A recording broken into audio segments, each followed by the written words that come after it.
Welcome to Everything Life Coaching. I'm John Kim. And I'm Noelle Cordeaux. We are the founders of JRNI Coaching. We're super passionate about all things coaching and want to share what we've learned from over a decade of coaching and training over 1,000 life coaches. Dive deep into a more meaningful career, find freedom, and make an impact on the world around you. Hey guys, on today's episode, Noelle and I are going to tackle analysis paralysis. And I'm sure you've heard about this before. And hopefully today we're going to shed some new light and go into a new door. Noelle, Good morning. good morning. So for the, I don't know, 3 people that haven't heard about this concept, what exactly is analysis paralysis?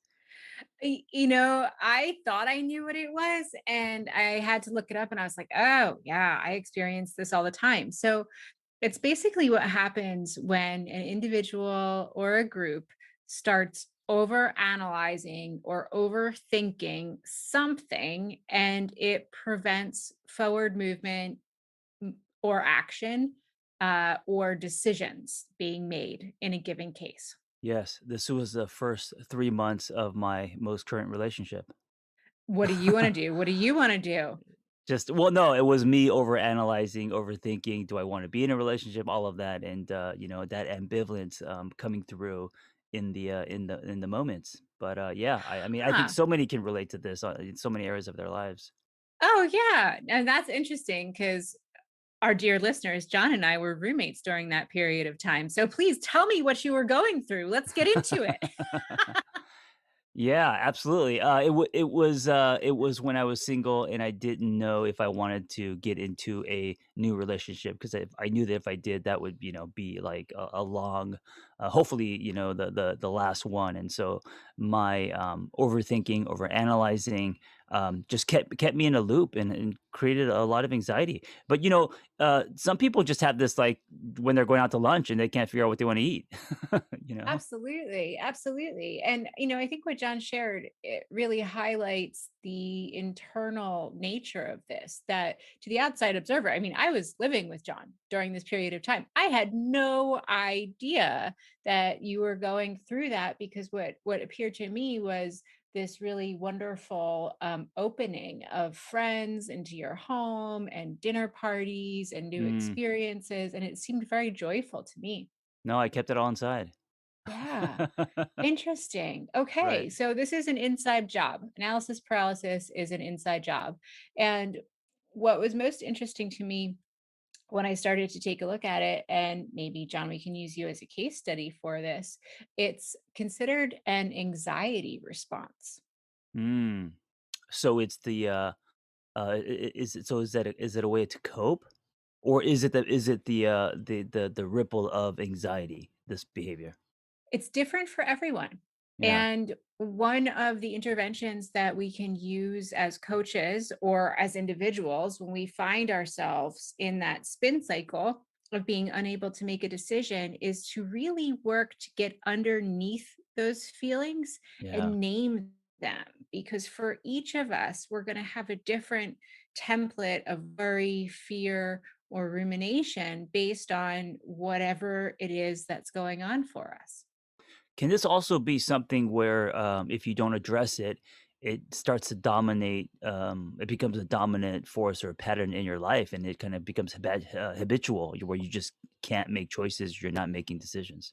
It can be. It can Yeah. be. And it's kind of a band-aid or safety blanket in a lot of ways.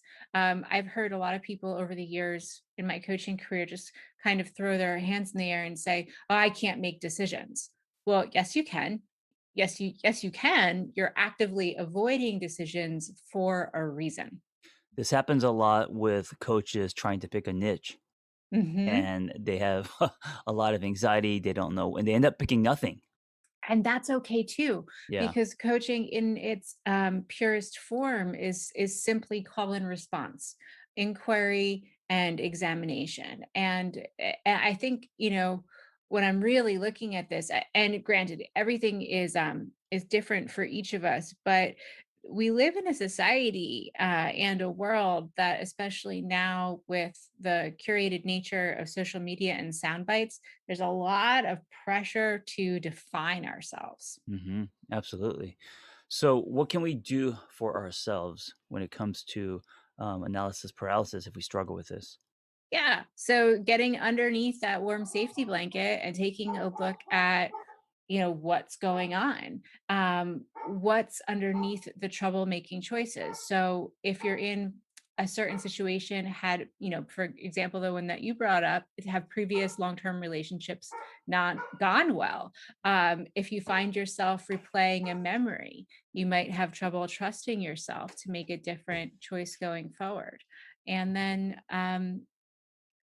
judgment from others is a huge Mm, hang up that a lot of yeah. people face. So thinking about what's coming up for you can help you move towards changing your relationship with choices.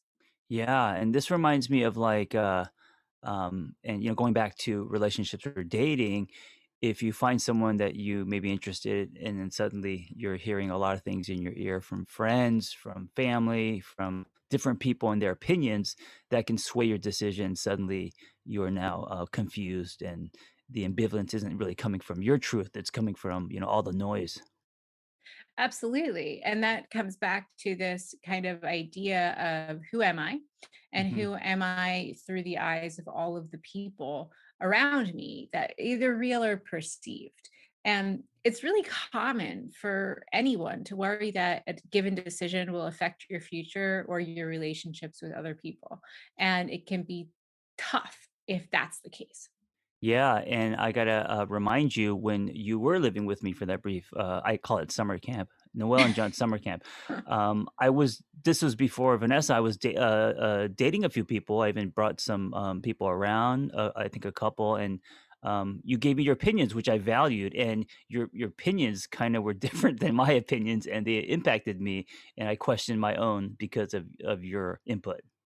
Yeah, Yeah. absolutely. And and that's a great example. So, I was probably out of the norm um in close range to a lot of opinions that you'd been surrounded by your whole life. Yeah.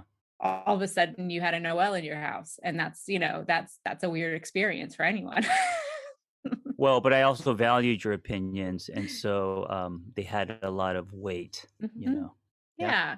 So let's normalize. This is common. Everybody has trouble making decisions or completing tasks from time to time.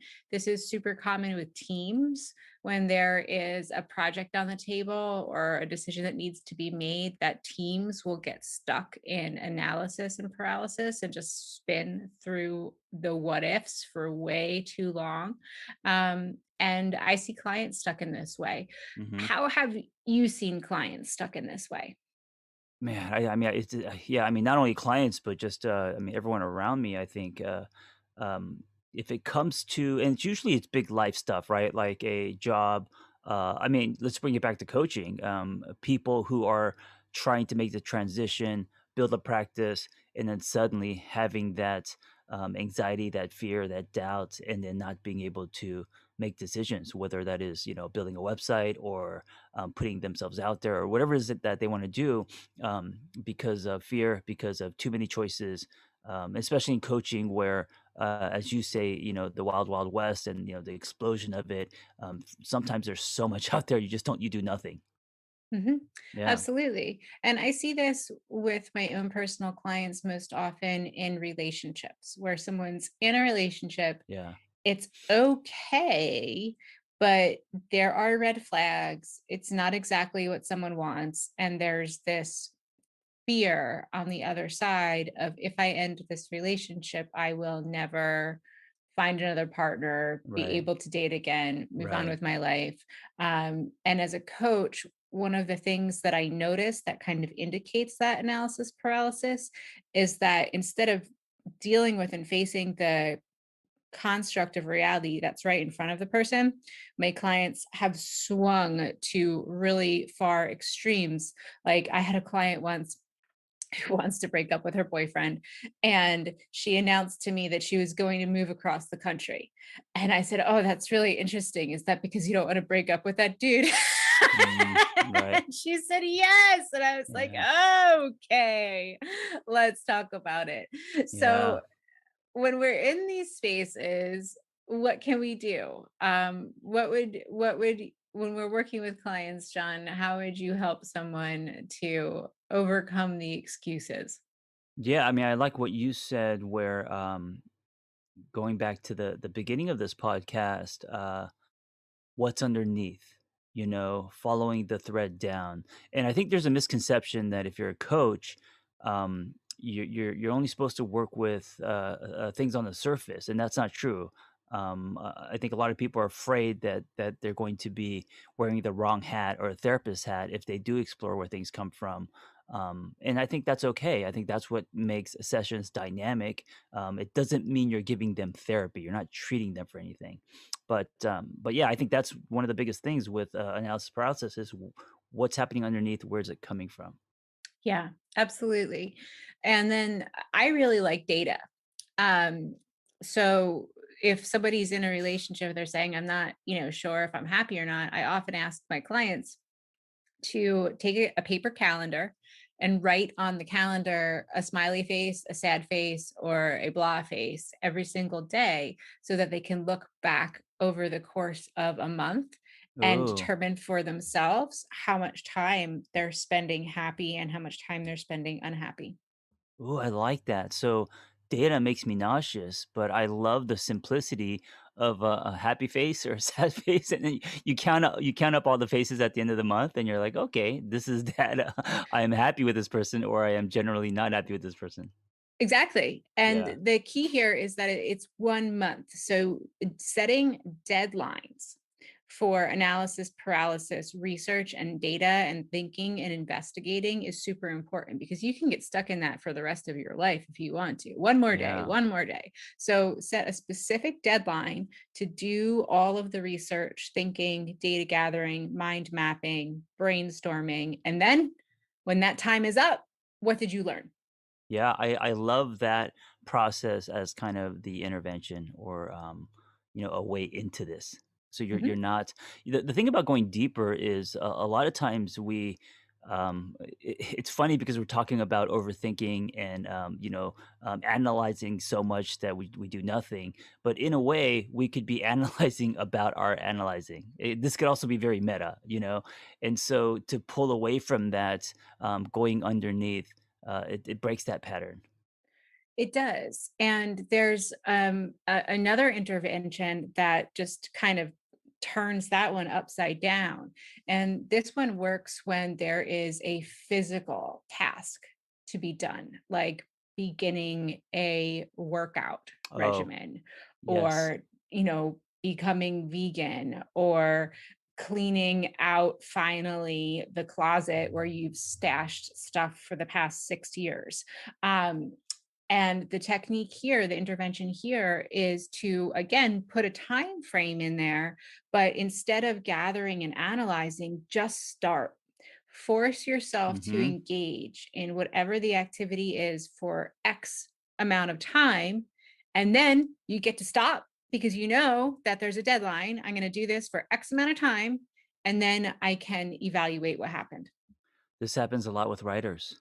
A lot Mm. of writers come up with great ideas, whether you're writing a book or a blog, it doesn't matter, and then you just never do it, Then you're out doing the dishes, you're doing everything you can to not write, and then it just becomes this giant block, and you never actually end up writing anything.